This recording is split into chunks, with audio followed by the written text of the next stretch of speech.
feel like that? Great. All right, thanks everyone for being here today. And we got back early Sunday morning about 6 a.m. Today Watson was playing and watched it when we got back right away. And it was exactly what we thought that we would see. Very disappointing, just sick of some of the bad football that we played. So we made the improvements when we made the corrections, and then we had our first practice for Minnesota. We're really excited about opening up the Big Ten here at home in the Woodshed. I want to thank our fans. It's been great. 2 home games and then traveled well on the road, and really appreciate that. I'm looking forward to a great atmosphere in the Woodshed. So with that, I'll open it up. When you looked at the film, was the pass breakdowns schematic, or was it missed assignments or technique, or what was the prevailing thing? We didn't have anything schematic, which is the first thing you look for. It says we get schemed up, or if we have something of that nature. It was mostly communication or technique, some type of eye discipline or an alignment error, something of that nature. When you look at the other side of the ball on the offense, what change do you feel with up front between the beginning of the game and the second half of the line was starting to kind of establish themselves a little bit? Well, it was better execution, really. Just more assignment sound. It was death by inches with the offense, defense, and special teams for the entire game. Well, certainly in the first half, we had twice as many missed assignments in the first half as we did in the second half. So that was pretty much what it was. And Mel, I was wondering, when you look at Minnesota, their run game, their offense overall has been really good numbers-wise, but with Mo in the backfield, kind of a challenge he presents leading them right there. Yeah, I really like the way they play the game of football. PJ's done a really nice job with that program, and they have one of the best offensive lines in the country. They're big, and they're very good at what they do in the run game, and they're very well coached, and they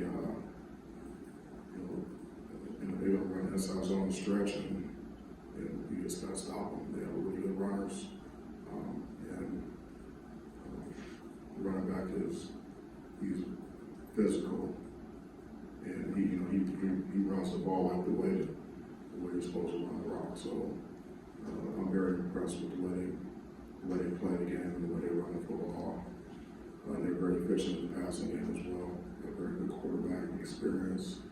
One of the best quarterbacks in the country. So I'm just really impressed when you turn on the tape and see how they play the game of football.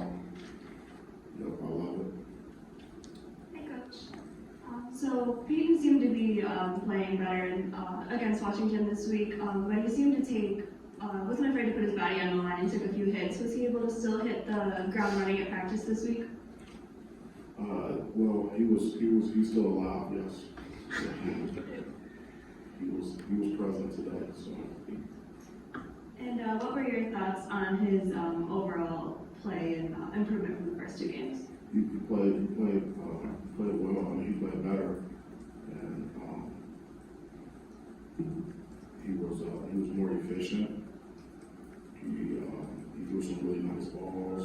He took some checkdowns, and he actually threw the ball away. So and he threw some really nice balls, and then he used his feet. He's hyper competitive, which you can see, and so he improved.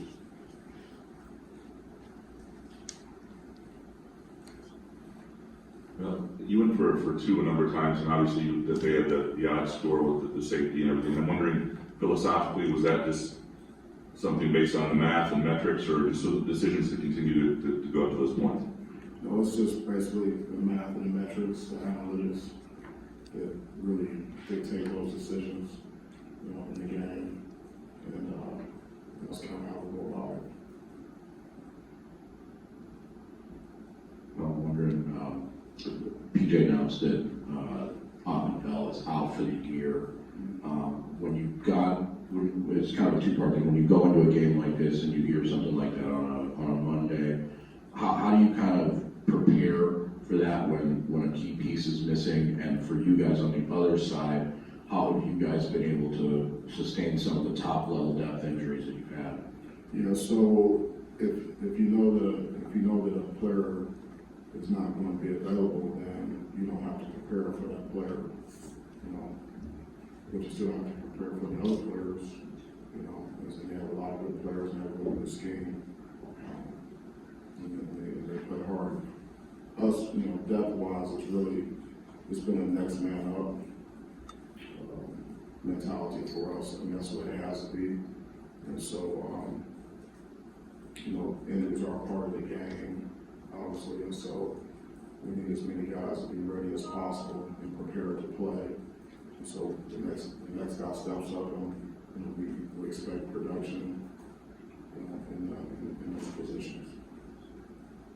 Now, when you went back and looked, I'm wondering what you thought of the pass rush. I know they get the ball out quick out there, but without a sack, and just how important is it going to be to get back on track there? Like you mentioned, a good O-line coming in, your experienced quarterback. Yeah. So we just need to have better coordination with the rush, and make sure the guys are working together up front. You know, I'm talking about when we're rushing 4 guys. And also, you know, we have some other, you know, rush schemes. We weren't necessarily rushing 4 guys, but we're expecting to get 3 1-on-1s and we didn't execute. And so, it takes everyone working together to get that type of rush that we need. And so that's an area where we need to improve. And it was evident when we watched the film. We actually watched the film with the players today. The entire football team this morning at 7:05, and it was we watched the continuous copy, which, you know, is not something that we normally do, but sometimes it's good to do that. So everyone can see, you know, what happens in the game. Offense, we talk about playing complementary football, so yeah, offense, defense, and special teams all working together. And, you know, you'd be surprised that sometimes even on the coaching staff, you know, the offensive coach is not sure what exactly is going on defense. You know, vice versa, same with the players, you know.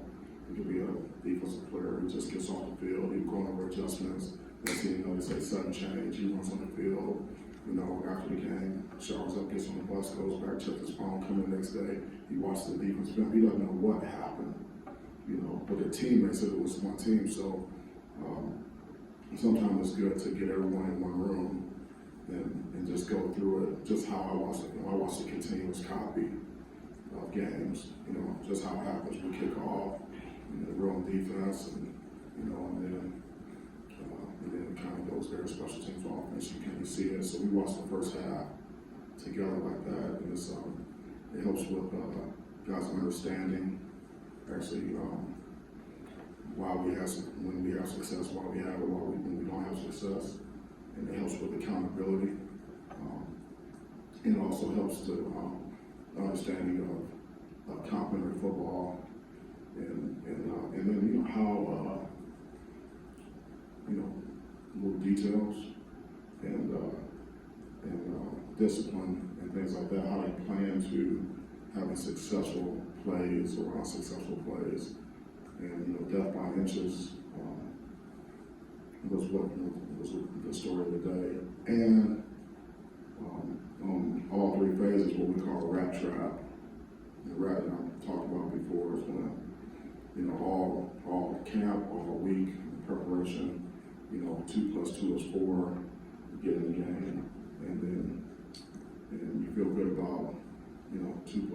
game 4, and then you get in the game, all of a sudden 2 plus 2 equals 5 or 6, and so, well, why'd you say it was 5? Like, I don't know. What is it? It's 4. You know it's 4. Yes, it was 4. Why'd you say it was 5? I don't know. That's called rat trap. And so we have to do a better job as coaches to make sure that doesn't happen. And that starts with me. So we have to coach harder. We have to coach smarter. We have to coach with more intensity, more detail, more sense of urgency, and we have to just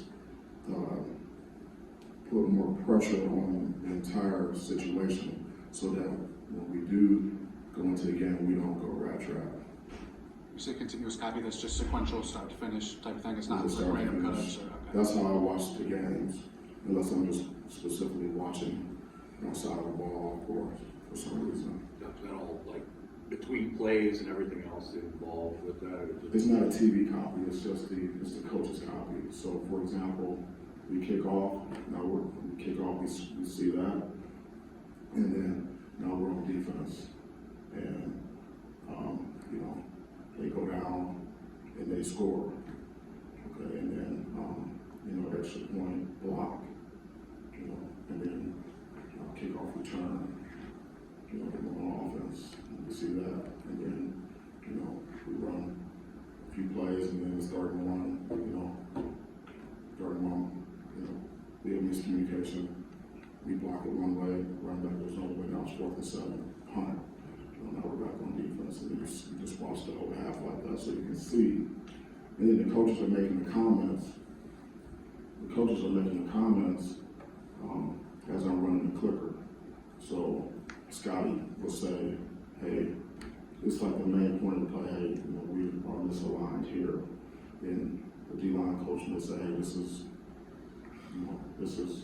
he makes the coaching point, the linebacker coach makes the coaching point, defensive back coach makes the coaching point, I'll make all my 2 cents and go to the next play. We go through it like that, same thing on offense and special teams. It takes a while, that's why you can't really do it all the time, but we're able to make some time, really adjust our schedule to make that happen this morning. It was important, it was very effective. If you watch that, do you watch the between play stuff? Like, the 25-second clock, you watch, like, how are we substituting, how are guys dealing with things going in and out of the game, or is it just We plays? can only watch what's on the coach's copy.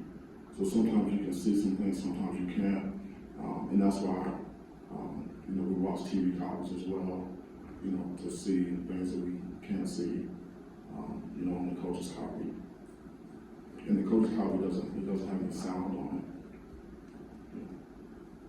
No, in the back. Looks like you guys went to some 3 linebacker sets in the second half. Was that something you noticed at halftime, or what kind of caused that adjustment? That was part of our game plan going in. We try to match personnel, what they're in, what we want to play, so. Hey Mel, I'm curious, is this last game with Minnesota, are you and your staff that came to Colorado, are you able to take more from that game because you still know some of the players who were at Colorado? Like, it just more so, like, did you get more out of that than you would against a team you've never been around? And I did watch that game. I can't say I got more out of it. Really, a lot of the guys over there that we're familiar with aren't there anymore. So didn't get quite as much as it maybe. We knew all the guys that were out there, and you can kind of see. You know what the matchup should look like, and then what they actually look like on the tape. It's not as much of that. Mel, so they're coming off 3 games at home. You guys obviously just made a challenging trip to the West Coast. Do you think that gives you guys anything, having already been kind of tested in a different way versus them, and they're now doing it really for the first time this year? Well, we're expecting them to come in here and be great and be prepared and be ready to go. So, how going on the road helps us, and just how playing the game helps us is we should learn from the experience.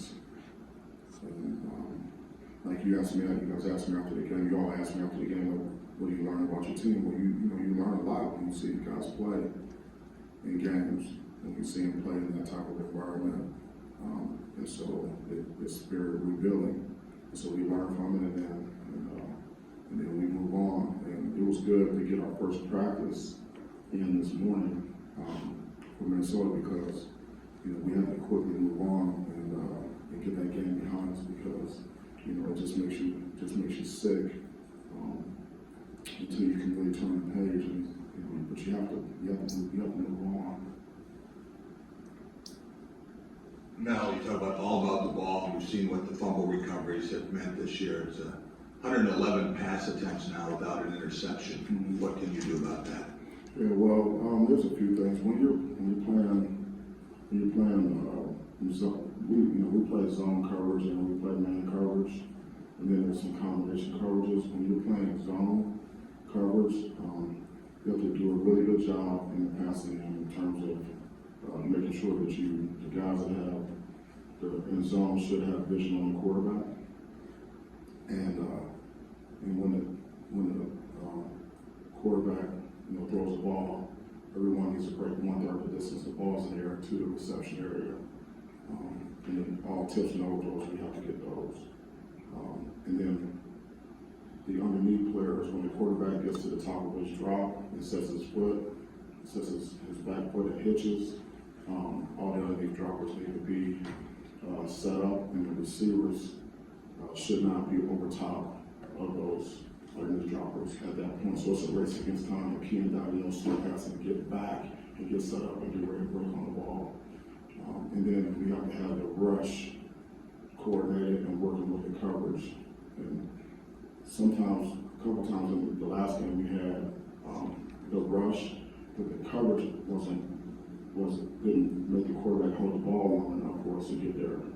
And then vice versa, sometimes we had good coverage and the rush wasn't coordinated. The quarterback, has more time to rush around open and somebody, find somebody open late. So in man coverage, same thing with the rush. That doesn't change. We have to have really good eye discipline in man coverage.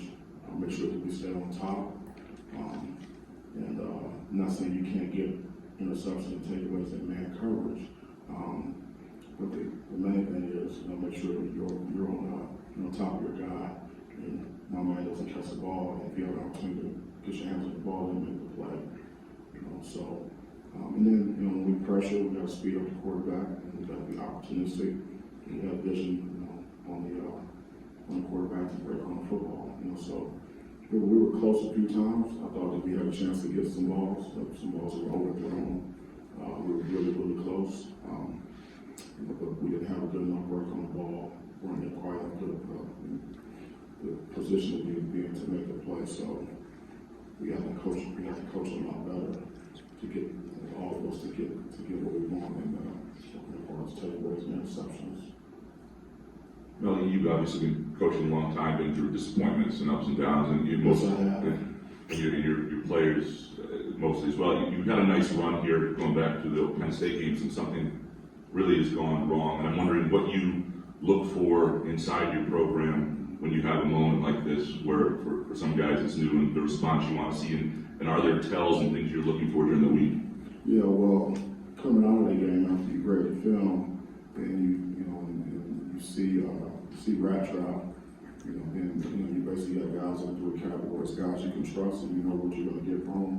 And you got guys in the middle category that that you feel like you should be able to trust, but you can get better.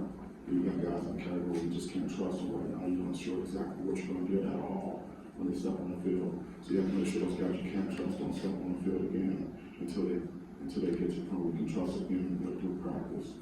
And so that's the first thing you have to do. Who we're going to put on the field, and then what changes need to be made from a personnel standpoint. Assuming that the scheme is sound and things like that. And then we always got to coach them better. And then we're going to be defining how we respond, to adversity, how we respond to a loss, just like how you handle success, same thing. So we're looking for the choices and decisions that that we make, daily, right now and today and tomorrow, that are, like, what are we gonna do about it? Required work, unrequired work, our attention to detail, a sense of urgency. Is there any complacency in the program? Is there any sense of entitlement? Is there any casualness in any part of the program? Today it was a couple guys that were a little late to treatment, which pissed me off. Because that's how you get your ass beat.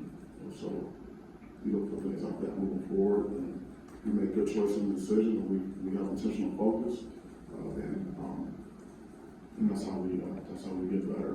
Make sure we don't go out there and play bad football like we did on Saturday. No, very good. The list of Big Ten teams that you guys haven't played as a staff yet is obviously when shortening as we move forward here. Minnesota is the first time though for you guys. Just wondering, I know the process isn't going to change wholesale, but just does a little more have to go into it, I guess, when it's not a team like a Purdue or somebody that you have played before since you guys have been here, anything like that? I'm not sure if there's a little more that has to go into it. We do out of season studies on our opponents, because we know what the schedule is going to be, and we see if there's new coordinators and things like that. And we do the research on the guys ahead of time. And if you play them maybe the year before or a couple years, you can pull out the game from last year or a couple years ago and kind of see how you played and then compare it to what they're doing now, see if anything's changed. And you may be able to see like your guys against their guys' personnel matchups, things like that. But I think if you're preparing any like more diligently or with more urgency or more attention to detail, 1 week versus another week, then that's a problem. If you're preparing as like a staff or players, like if you're saying, okay, well, I'm gonna prepare a little bit more, but like why are you preparing more now as opposed to another game which should be maximum preparation? Want to get some opportunities, and this is what we're doing as coaches now. Like I'm teaching classes, or coming, like I'm going in school suspension and watching over that class, and after I get here, I'm going back to prepare. So it's like it's.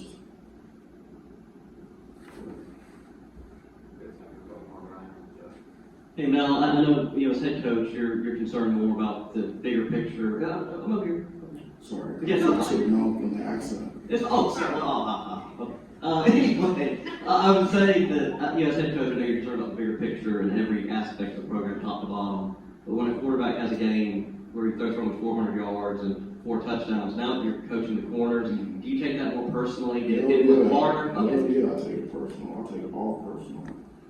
I remember one time I was coaching at North School, and then something happened, and I was actually at Ohio State, and someone said, well, you can't take that personally. And I was like, I didn't understand that. And I was talking to Coach Trussell about it. He said, I never met a good coach who didn't take it personally. And so I guess since Saturday, kind of what has been the self-reflection for you on maybe what you could have done to corner and things like that? Yeah, well, the reflection is like I told the players, the resume is on the tape, So like right now, I'm a horseshit football coach right now. That's honestly how I think about it. So we gotta get better.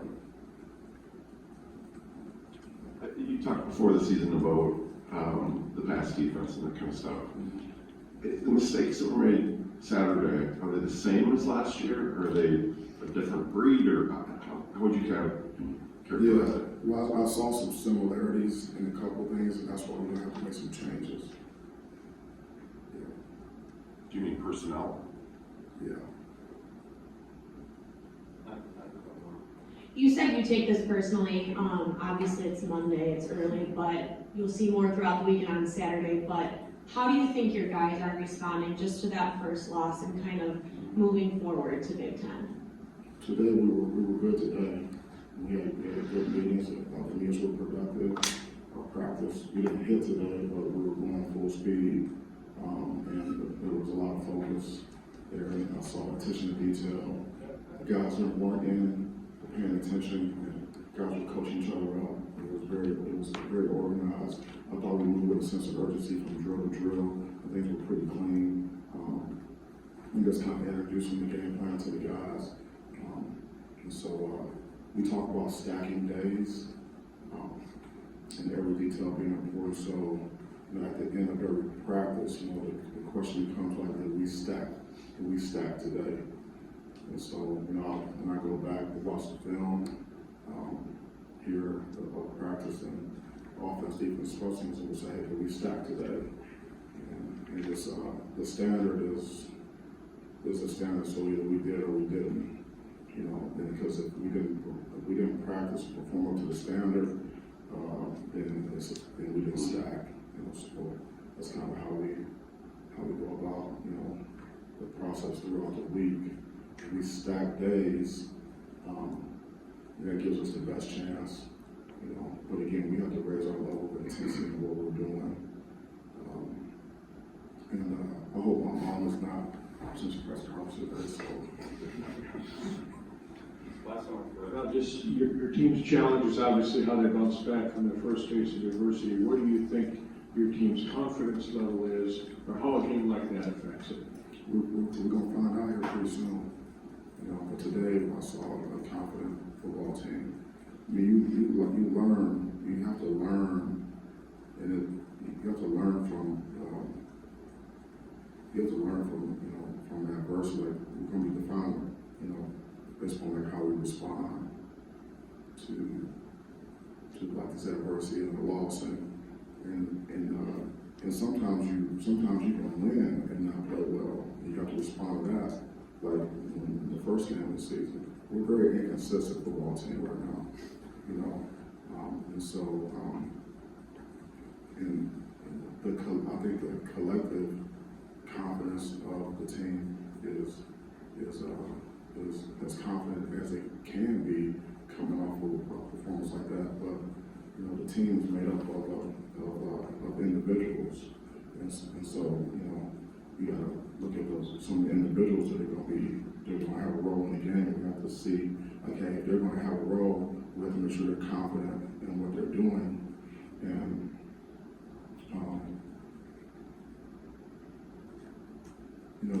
the confidence comes from demonstrated ability. So if I've done it before at a high level, then I should have confidence, so I can have confidence in a player that I've seen him do it. He's demonstrated that ability to do that to the standard, and so that's why the preparation for the week is so important, because we have to make the practices as much as we can. We can't kill the guys. I mean, we got to get the guys to the game. We have to make them as game-like as possible in terms of the speed and the intensity, and then kind of like the atmosphere and how we coach the guys, so that we can have the players can gain confidence by saying, hey, if I can do it in practice, to the standard, then I should be able to carry it over to the game, and we can have confidence in the player saying he's demonstrated the ability to do that, and take it to the game. And so when you have a rat trap, is when we have demonstrated that we can do that, but we don't do it in the game. So and like I told the team, I said, listen, every coach in America right now is trying to figure it out.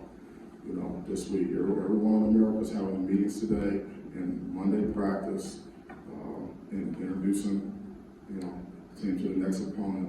And everyone's 18 to 22 years old, and we all got it. And so that's where rubber meets the road, like preparing your football team. That's what we're here to do. That's what we're doing right now. We're right in the middle of it. I'm looking forward to getting back to it. I'm done here. Thank you so much. Appreciate you covering the team. Enjoy the rest of the week. And I apologize to my mom in advance. Thank you.